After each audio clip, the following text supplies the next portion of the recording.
Longest relationship in the music business, and he turned me on to Chronix, who was played here tonight. So thank you, Chris.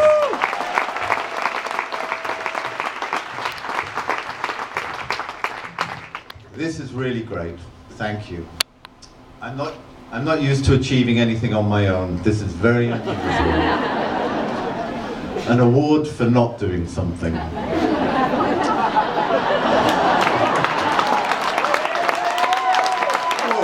Big place for a solo act, nowhere to hide. Okay. I'm Adam, and it has taken me a long time to be able to own that.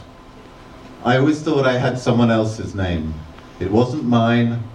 I didn't know any Adam, apart from the first one, and I was too self-conscious to explain that to anyone. Where I grew up, there were Johns, Davids, Pauls, Seans and Kevins and Rorys. I always felt different and unable to fit in. I'm an alcoholic, addict, but in some ways that devastating disease is what drove me towards this wonderful life I now have. It's just I couldn't take my friend alcohol.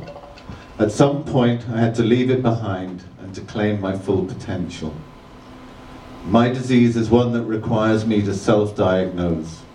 I spent many years feeling different, trying to fit in, being restless, irritable, and generally discontent.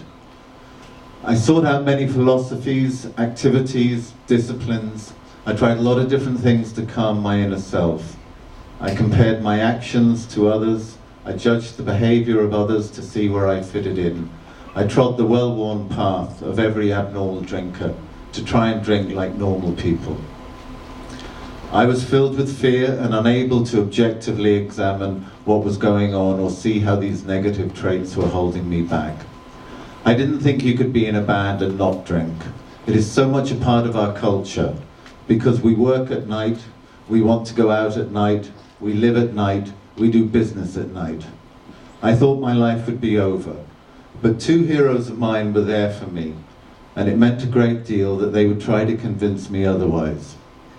After two particularly destructive benders, Eric Clapton was there on the end of the phone. He didn't sugarcoat it. He told me that I needed to change my life and that I wouldn't regret it. He gave me the name of a treatment centre and the power to make the call to them. And whilst I was going through that 5-week programme, Pete Townsend visited me and again put steel on my back. These two talents were enough to get me started and convinced me my life wasn't over, but that I was at the start of a long journey to learn to love myself. At first it was hard examining the evidence of recovery, but I have never met an alcoholic in recovery that doesn't believe that this is the best thing they have ever done. I was lucky because I had 3 friends who could see what was going on and who loved me enough to take up the slack of my failings. Bono, The Edge, and Larry truly supported me before and after I entered recovery, and I am unreservedly grateful for their friendship, understanding and support.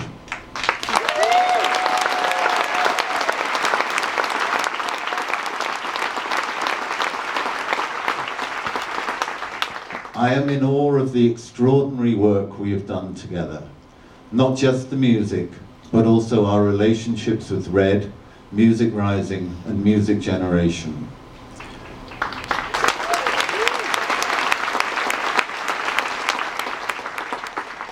We have a pact with each other. In our band, no one will be a casualty. We all come home, or none of us come home. No one will be left behind. Thank you for honouring that promise and letting me be in your band.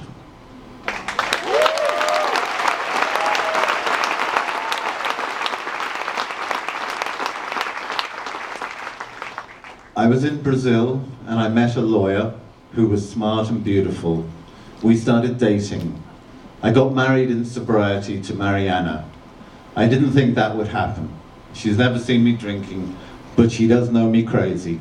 Thank you, Mariana, for the wonderful life we have together and for making every day more meaningful.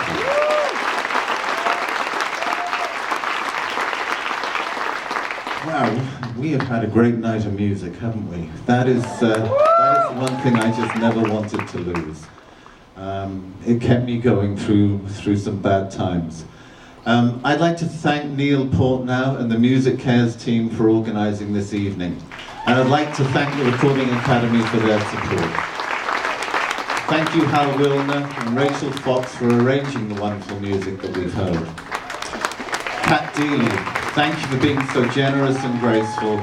And it's certainly great for us Irish boys, and probably anyone that's come from the UK, to see you returning to your old gig in the music world.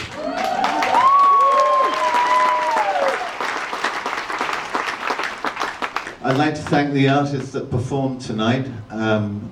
Such inspiring performances, a real honour to be here. Michael Ferranti, from the moment we first heard Television Drug of the Nation, we knew we were going to be hearing it for a long time, and it's great to see you here. Macy Gray, I remember the first time I saw you on English TV, you blew me away. Thank you very much.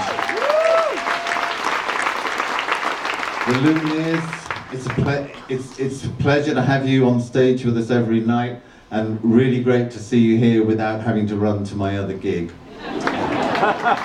Jack Garrett, what can I say? This man is extraordinary, and he just seems to, every time there's a new challenge or new instrument to play, he just finds another arm. And Chronics, of course, since Chris played me your music in Jamaica 2 years ago, I've been a huge fan. Thank you for making your schedule work for us. Hal Wilner put together a wonderful band. Great to hear Mark Rebo playing. You know, it's guys like that remind me that's what I want to be one day. Thank you also to the stage crews that have made things run smoothly. Our guys came down from Boston last night, and I'm sure they're looking forward to their beds. Thank you all.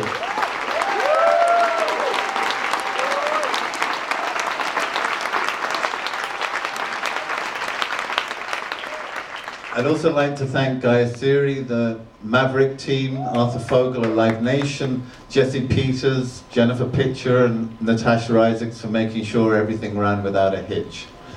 Thanks to my brother Sebastian, who's here tonight.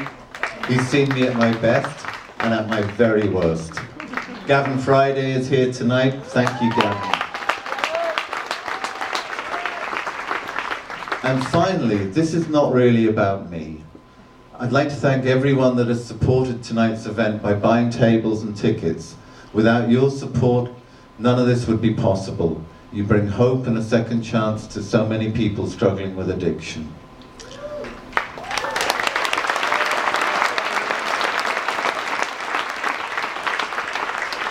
I would like to end on a quote of a lyric written by Bono when we were 18. If you walk away, I will follow. Thank you.